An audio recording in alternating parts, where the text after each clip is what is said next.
This weekend, we get to Rosh Chodesh Elul, the beginning of the month of Elul, which in our Jewish calendar is the time where we begin to think about the upcoming high holidays. We have 28 days to go, so if you know any Jewish professionals, now is the time to check on their well-being quickly. But we get the chance to engage in this process that specifically gives us the time and space to be reflective. Reflective about the year that was, reflective about the year that will be, and give us the chance to pause before we get to the big days and make sure that when we sit down in our seat for Rosh Hashanah, we're not starting the process then, but rather we're getting ourselves ready. Speaking of extremely long sermons, we are in the book of Deuteronomy, which is Moses' last chance to tell the people all the things they need to know before they go into the promised land. And so we're standing there after 40 years of wandering and waiting and wandering and waiting, and Moses says, hold on, I have a few thoughts first. And on he goes for 36 chapters. Well, this week, we get this really beautiful image that he crafts for us. He describes that as we're about to go into the promised land, we get to make a choice. We get to choose between either the blessings of following the covenant or the curses of forsaking it. Blessing if you do the things that God is giving you to do, curse if you say no, thank you, and do your own thing. And in order to make this point, Moses sets up something of an act that the people will go through, because he wants it to be an experiential moment, a moment where we see put in front of us exactly the emotional tone he's trying to convey. It doesn't happen for a few more chapters, but we get a sneak peek.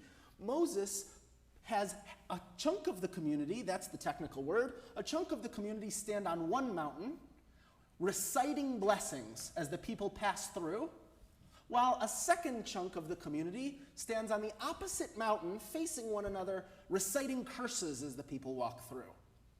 As we read this description, you can close your eyes and almost see the process of the people entering the promised land, this moment they've been dreaming of, walking through and hearing blessings in one ear, curses in another, marching through to this dream they've been holding on to for so long.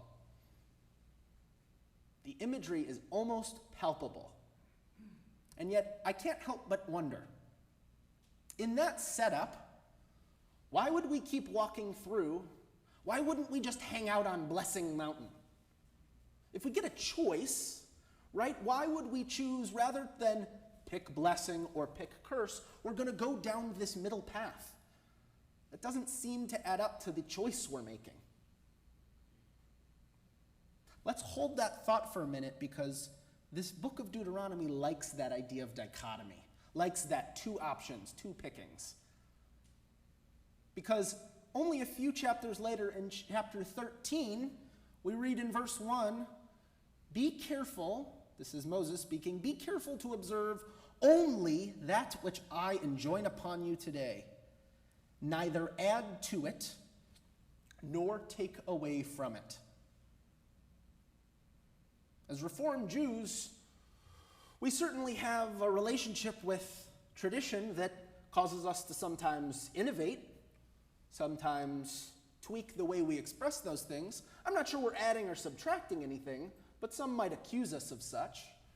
If they do, send them to me. I have some good points. But the point being that we're again given this notion that there's something on the left side and there's something on the right side, and we're not supposed to do either of them.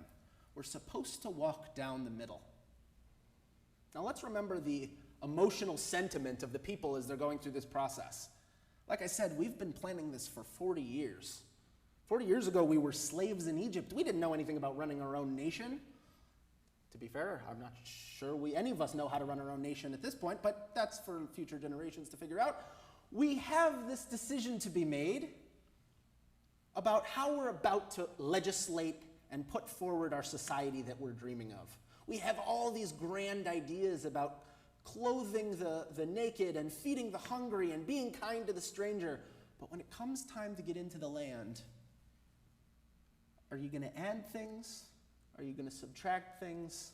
Are you going to wander away to other tasks? Or are you going to stick to the script and stick to the path that's been laid before you? Deuteronomy is obsessed and terrified with Elohim Acherim, other gods. Because while we're wandering through the wilderness, there's not that many other gods to encounter.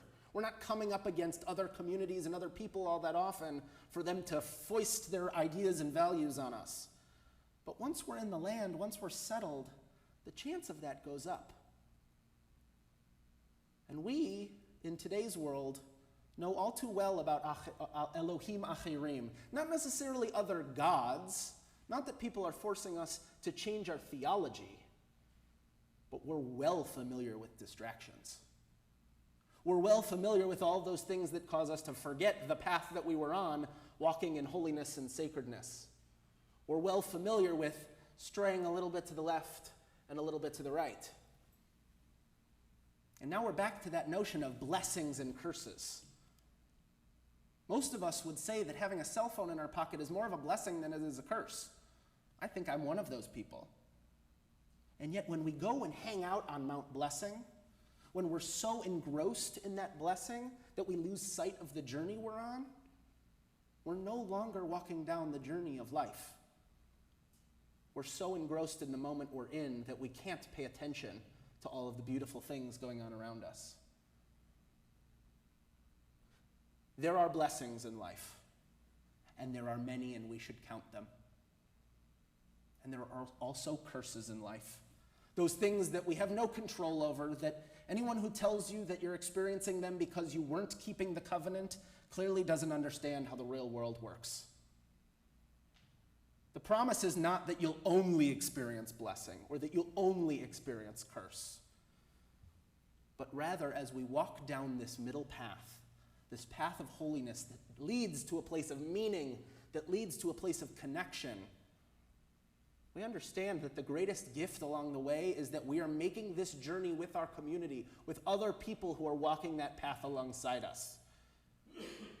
They are the people who are capable of turning blessings into blessings that we can feel as a community, and turning curses into something we can pallet together, something that we can endure and continue to find meaning together in.